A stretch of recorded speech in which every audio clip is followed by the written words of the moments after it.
Okay, there we go. So for this class activity, we will actually going to follow the template that Mary Kay kindly drafted and posted on Canvas. It should be available to you. So what you see in this document, which I have here on the left part of my screen, is this template with some of the text which I was trying to already prepare ahead of our today's lecture. So the template text is provided in black, and the text which I drafted in response to this template is drafted in blue, and the red text that you have here is something which I copied from our abstract, which we quickly drafted during last lecture in class exercise.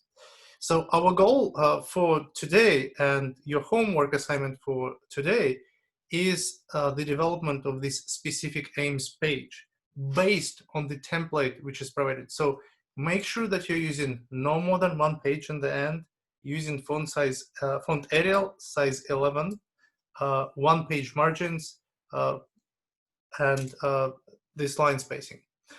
So again, my goal here would be to follow this template and to put the key bits and pieces to show you how we can use this template to be able to develop our beautiful specific aims page. So we begin this specific the design of this page with one topic sentence on the larger research field. In other words, give a big picture about this field. And again, here we are drafting this proposal under the title of magnetic nanoparticle detection of COVID-19.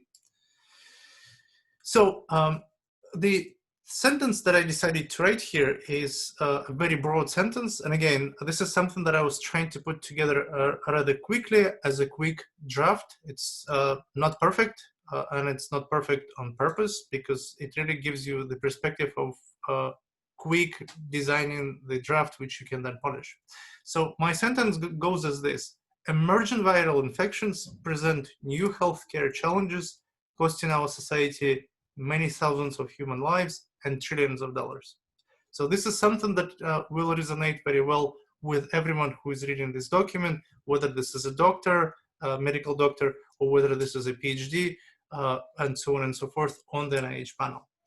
So that's what I'm going to leave as the first sentence. And one other thing that Mary Kay has pointed out is when we're trying to fill this form or this template, what we really strive for is to have our text in flow, meaning whatever I'm going to be adding as the next sentences, they have to flow with what I was writing before and what I will be writing after. So this is not something that I'm taking and filling the form. This is the text that will exist. So during today's recording, what I will be doing, I will actually be erasing what's been coming from the template. This way you can see how the text begins to emerge. So this will be our first sentence. The next part of the templates tells us that we need to write one or more sentences on the critical background information. Only enough to give the reader to understand the gap and fill. So here we are starting to introduce the gap and fill. So what I'm going to be writing as my next sentence is the following: when a new viral infection spreads, and here I'm given examples of these viral infections which could be relevant to the scope of this application, and I'm given an example of SARS infection in 2003, and also COVID-19, which started last year. So it is very important to perform quick and large-scale population screening, which can be integrated in the current standard of care. So here I'm trying to move from the broader picture to something which will be relevant to the topic of the application, but also very importantly, provide the background information about this field. And then I'm writing a second sentence here: timely detection of the infection spread. Timely detection of the infection spread. And again, as I mentioned, this is not designed to be perfect. Enables efficient government policies and potentially can save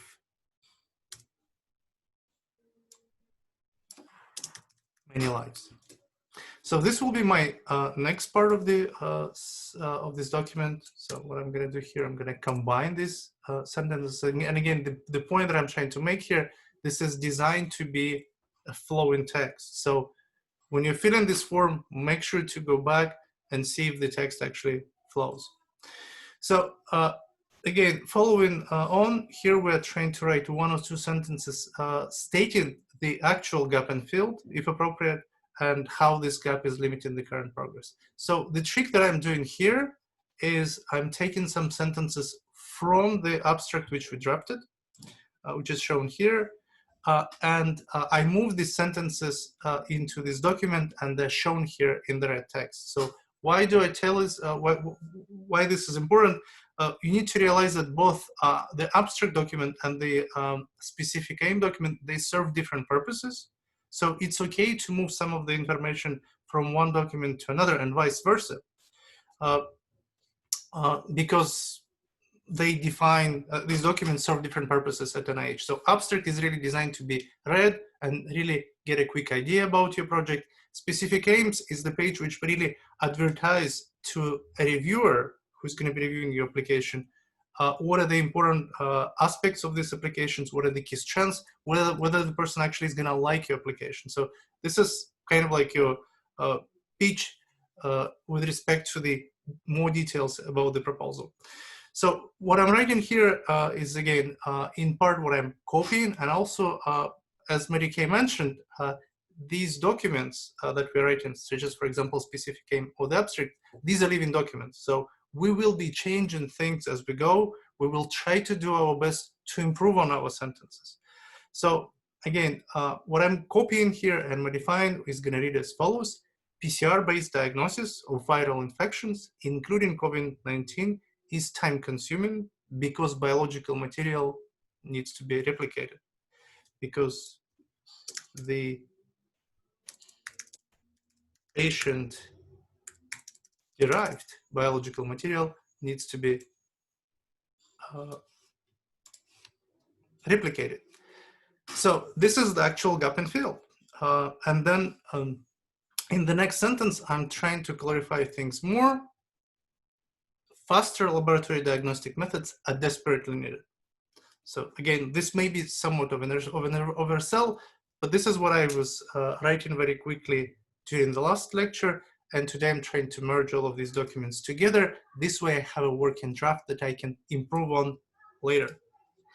So again, here I'm trying to combine this to make sure that this starts to flow as a text.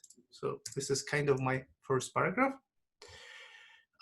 So our next part here is a one sentence stating the long-term goal of the project or the 10-year goal of the project. So this is kind of very similar to the long-term goal statement in the abstract. And here you can either copy, or better yet, copy and expand on the text which you had in the abstract. And this is reasonable because you can think about the abstract as like half a pager, and specific aims document is a full one-page document which you should really be taking advantage of in terms of space. So here I'm making it as my first paragraph, and here I'm breaking down this paragraph. And the sentence that I'm gonna write here is, our long-term goal is to develop a new magnetic particle-based rapid detection technique for emerging viral infections, infectious diseases, including COVID-19, capable of capable of detecting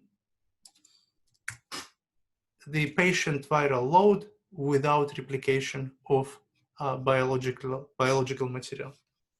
So this is this, in my opinion, depicts our long-term goal, and I'm going to make this sentence as the beginning of the second paragraph. Ta-da. Moving on, the next part of this template tells us that the remaining sentences of this paragraph can include one or more of the following sentences. So, and again, these are designed to decide what information would be, these are decided based on which information would be most important to really give you idea to the reader. So the examples which Mary Kay kindly provided here is, for example, one sentence on the working hypothesis. So again, what I'm doing here, I'm taking some of the information from the specific, from the abstract, putting it in the specific aims. So this is the text which is shown in red, and then I'm expanding this text with with the text shown in blue, with the additional extensions that I'm trying to achieve in the specific aim section. So the way my next sentence, or the next sentence is going to read is: the central hypothesis of this proposal builds on the vast body of previous work in the field of nanomedicine using functionalized nanocarriers, which have been shown very efficient for detection of viral particles in biological media. So here I want to strike several points. I really want to strike the points that our hypothesis is built on the prior work. Also strike the point that the approach that we are trying to propose to NIH, and again, when you think in NIH, you're trying to put yourself in the shoes of the reviewer who is trying to gauge how far along this technology is. Can it be put to clinical applications very soon? So again, this is the reason why I'm trying to strengthen my point here and trying to introduce the end of this sentence as unspecified biological media as applications. So I'm quite happy with one sentence central hypothesis here, and I'm going to merge it with this paragraph now. So then our template states that we need to provide one sentence on the experimental rationale, and luckily we already prepared the sentence on our rationale from the abstract, and here I'm copying and performing some minor modifications. So the way this, the way this sentence is going to read is: our rationale is the use of functionalized paramagnetic nanoparticles that will reveal the presence of viral material through the change in the relaxation properties of water. So what I'm doing here, I'm effectively expanding on what I was discussing in the previous sentence, where I was discussing functionalized nanocarriers. And here I'm explaining why this method would actually work.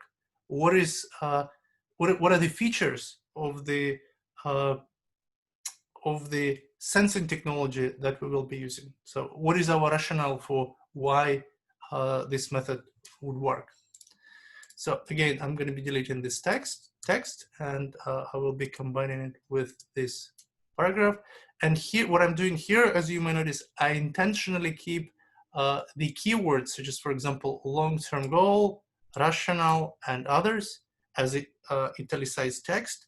Why? Because Mary Kay, in her presentation, really emphasized that the reader, the reviewer of your proposal, will be looking for these keywords, because he or she will try to answer, what is your rationale? What is your long-term goal? In case if your proposal is going to make it to the review panel, you are basically providing the defense weapon to your reviewer, who is going to champion your proposal, to explain what is the long-term goal of your proposal, what is your central hypothesis, and so on and so forth. So in the next part, Mary Kay is suggesting that you should really specify one sentence, potentially more, in case if this is relevant, of prior work. And again, my advice when you're drafting specific aims is, in case if you feel like you cannot do what you need to do in one sentence, that's okay. Try to draft 2 or 3, that's fine. You can always shorten your text later. It's a little bit more difficult in my view to expand the text. It's much easier to shorten things later. So here my long sentence is going to read as this. The prior work pioneered by Wastelader and co-workers, and here I'm giving a quick citation of this previous work. So you're welcome to use referencing software, or you can use this style in case if you have only 1 or 2 references in specific aims. Why is that critical? Well, because the reader really would like to know who pioneered this field, and for us it's very important to state this very important paper that our proposal is building upon. So my sentence reads as this: the prior work pioneered by Weislader and co-workers demonstrated the feasibility of detecting as few as 100 viral particles in 0.25 milliliters of biological specimen without PCR based replicating techniques.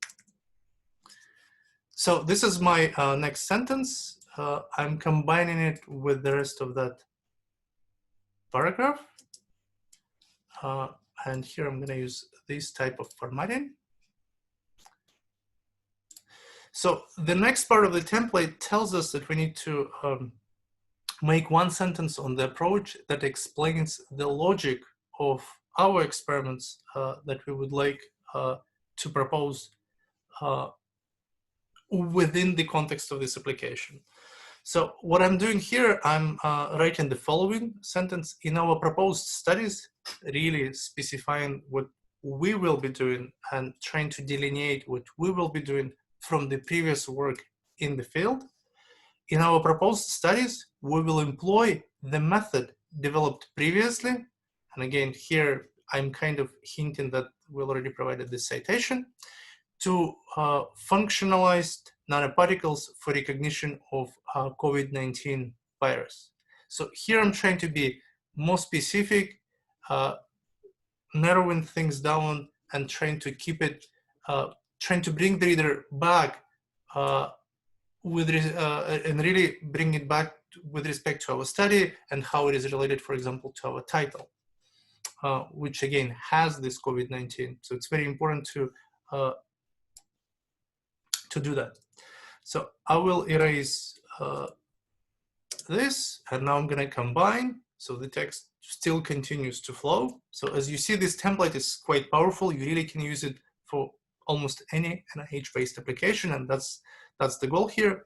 So in the next part of the template, we need to provide brief information on the relationship and goals for each aims to show the cohesion between the aims. So this is kind of like an overall view of the aims, and of course we didn't write it in the abstract, so here I'm trying to write this overall picture of the aims or the goals of our proposal.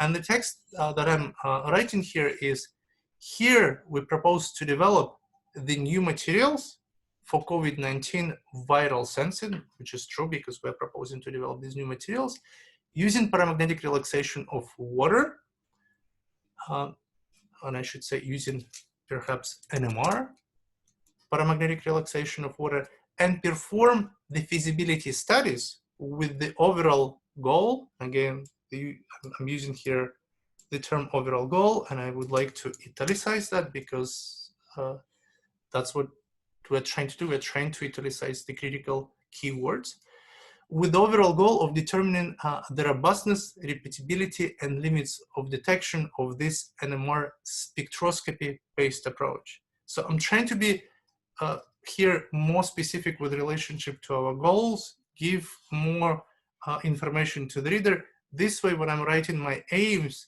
the reader is kind of prepared to get this more detailed information. Okay, so here, what we're doing here, we're trying to complete this paragraph. So I'm going to combine these sentences. And again, as you can see, this is nicely flowing because I'm following this template. Surprise, surprise.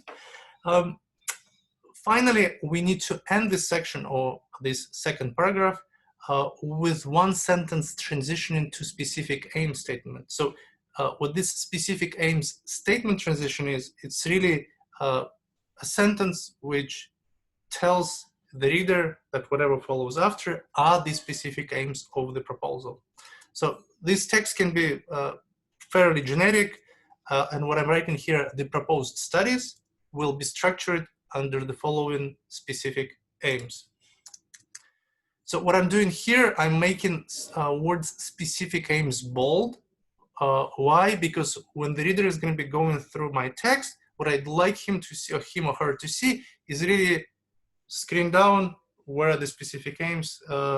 This way, this information is readily available and quickly seen, because what the reader may be doing, he or she may be swapping back between multiple documents and really try to figure, oh, what are the aims of this proposal? So this document of specific aims may be viewed multiple times, once and first read in its entirety, and then when someone is writing the review on your proposal, this person may be going back to the specific aims document and only getting to specific parts of it. So again, specific aims document, in my opinion, is equally or probably even more important than the abstract. It will be read, it will be reviewed. This is the opinion that you're trying to generate from the reader. So I'm adding it to this last, I'm making this as a last sentence of the second paragraph.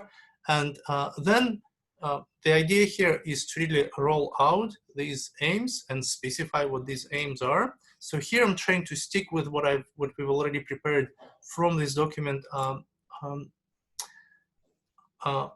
in the abstract, and I'm recycling this text shown in red, and then I'm adding some additional text in the blue.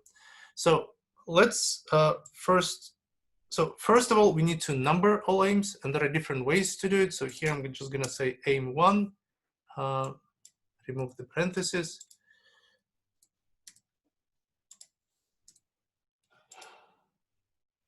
And there are many ways to do it, like many different formatting ways. Your goal here is to make sure that it's numbered and structured very well. This way, it's very easy to read. So the development of functionalized nanoparticles and quantification of relaxation properties of the paramagnetic properties. Excuse me, let me just reread this sentence. So our aim 1 is the development of the functionalized nanoparticles and quantification of relaxation properties of the paramagnetic materials. Paramagnetic biological nanomaterials. So when you're reading this, you're realizing that there could be some typos, and this is the time and point when you can actually go back to your abstract document and modify it and improve on your previous writing. So then what I'm doing here, I'm actually jumping to the second part of this template where we say that so we should really add a sentence on the goal of that aim. Ask yourself why will doing these experiments to this in this aim to write your goal statement. So here we're kind of trying to add additional parts to each aim. And what I'm doing here, I'm doing this for each of these two aims. So as we were writing the first aim, I'm going to be doing an additional editing. So the additional sentence that I'm going to be adding to the aim 1, I will explicitly expand this section by stating we will employ previously developed chemistry of magnetic nanoparticle functionalization. So again, I'm trying to specify how we will be achieving this aim with more information. The developed nanoparticles will provide sensing mechanism or feasibility of sensing. That's better. Probably the sensing mechanism. I'm not too happy with either one of those, so I'm gonna leave my first version. But will provide sensing mechanism for viral particle detection. And then additionally, in one or more sentences, we need to explain briefly the rationale behind these experiments with respect to what is known. And this is kind of what I was trying to do here by stating that we'll employ previously developed chemistry of magnetic particle functionalization to create new nanomaterials. So we need to be more specific. What are we doing? And then in one last sentence, we need to state clearly the expected outcome and significance of this aim. what will AIM achieve and why is that achievement important. So this is something that is missing here, and we need to complete it. So the text that I have in mind is, for example, to state why these materials would be important. So why achieving the same is going to be significant. So achieving this aim will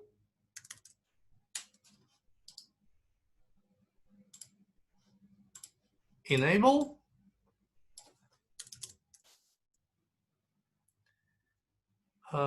scientific community with new materials for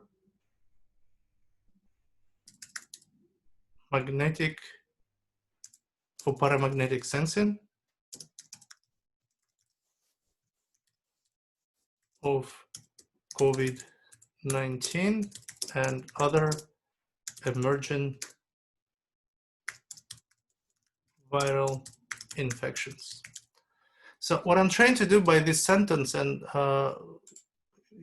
what Mary Kay is trying to guide us here with this outline, is really not only think about how accomplishing the same within the scope of your proposal is going to help your own proposal, but also how accomplishing this aim will be significant for the broader scientific community or for some other things. So this is, in my opinion, is a nice way to finish this aim, because we'll be able to develop these new materials. So now we're going to do exactly the same thing for aim 1. For aim 2. So for aim 2, again, I'm copying a lot of text from our previously drafted abstract. So what I'm doing here, I'm saying the testing of the development. So our aim 2 is the testing, should be, of the developed nanomaterials in vitro. So we don't be doing any in vivo, using laboratory samples of COVID-19 to establish the feasibility, detection limit, and then also in biological specimen. So this is kind of a leftover from the draft, and I will either need to modify that or move it over to something else. So I'm trying to debate what is the best way to handle it, and whether we will be performing any biological experiments. And at the moment, I'll say no, meaning we will not be. Feasibility, repeatability, or I should say robustness, and detection limit. Another thing which is important is to specify the metrics of success.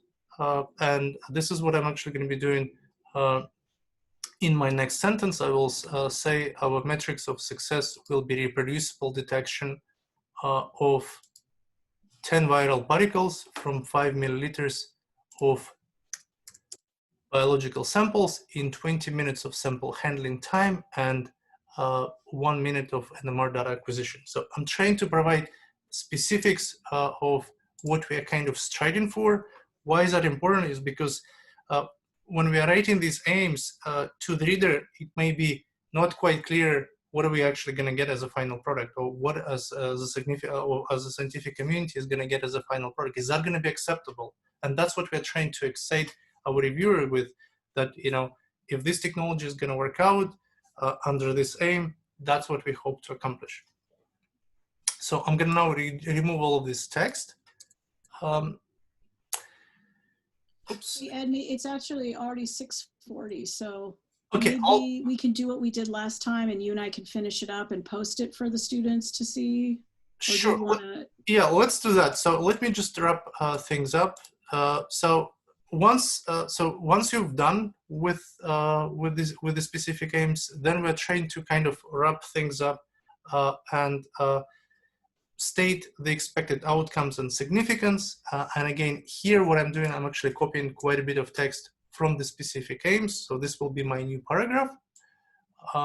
thank you for keeping track on time. Well, I went over, so I'm trying to. Don't worry about it.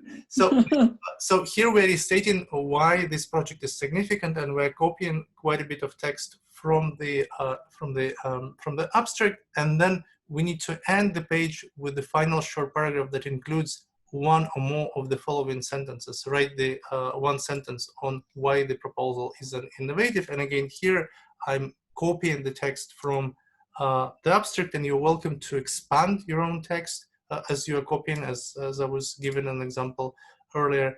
And then write one sentence on the future direction with respect to where you see this project in 10 years' time. And here I'm saying that if this project is successful, we envision rapid transition to validating our method in future clinical studies under phase 1 clinical trials. So I'm trying to give a big picture of where this is all going to go if we accomplish these 4 specific aims. So can I make a few comments? Sure. So I think that really shows kind of how you get down to it. I would say that I would be a little bit careful about copying sentences over from the abstract, because you don't want it to be too redundant. You want the reader to get something out of both documents. So copy it over, but then try to change it. It is your own words. This is not plagiarism. You wrote the sentence, but you don't want to have too much redundancy. And if you look at the aims, guys, you know how we talked about that dependence thing? If you look at our aims that we came up with, these are actually dependent aims, right? Can you scroll down? So the first one we're going to develop and kind of test and get the properties of the nanoparticles.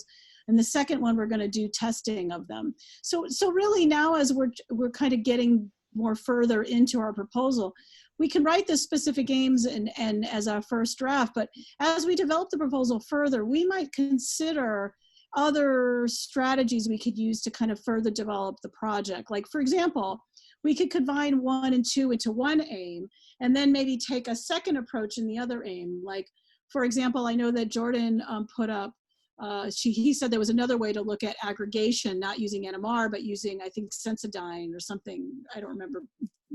Sorry, Jordan, if I'm reading that. But maybe we can use an alternative detection. So kind of having those 2 parallel projects. Just try to think of sort of 2 different ways of doing the same thing, and that may give you your 2 independent aims. So as we as a class develop this, we might think about that issue of dependence. But don't worry about the first draft. We just got to get something on paper that we're feeling good about. Excellent. Okay, sorry, Ed. I wanted to make those points. Oh, this is perfect. Okay. This is very much perfect because. All right, so we should end up there so you guys can get into your breakout sessions and talk about your abstracts. Anyway, I hope that was helpful. I hope we gave you some direction.